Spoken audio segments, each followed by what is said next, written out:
nimo tapos dili pa ka kamaong mo invite pero ang name nimo dili man gud ta kabalo kay si system ra ang muhatag nato or mo connect no pag member nimo kung na timing na ang imong nakonektan sa imong name nilihok siya dali ra gyud kay kang mabutangan og spillover.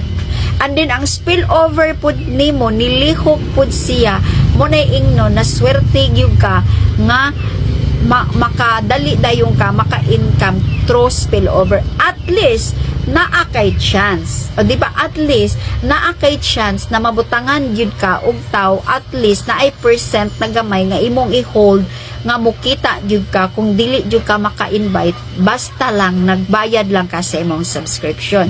Pero dire mataymingan gani ka nga ang nakunikan sa imong name is team builder, mapuno ang imong metrics from level 1 to level 12, potential income is 2,000. But kana siya paswertihay.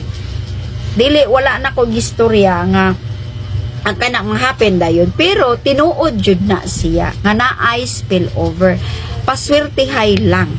Kay kung makakonek sad ka og dili pod naghuwat lang pod siya and then ang makahatag og spillover ana dili man ang kana lang nakonekan nimo kun dili ang mga tao above pagyud ana.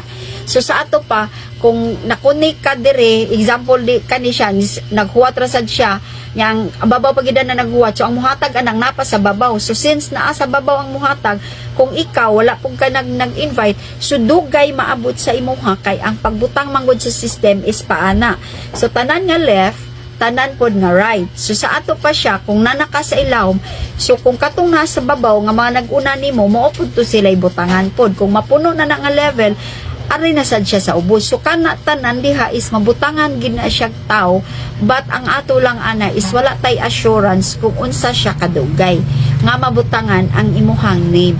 Mauna dire is ang dire is magtinabangay mo nagitawag og teamwork nga ikaw mismo ikaw ang muhatag og spillover na lang sa imuhang kaugalingon kaysa maghuwat pa ka nga naa sa babaw. Mo na siya diri nga sa ato is at least man lang duha. Ang power of 2 is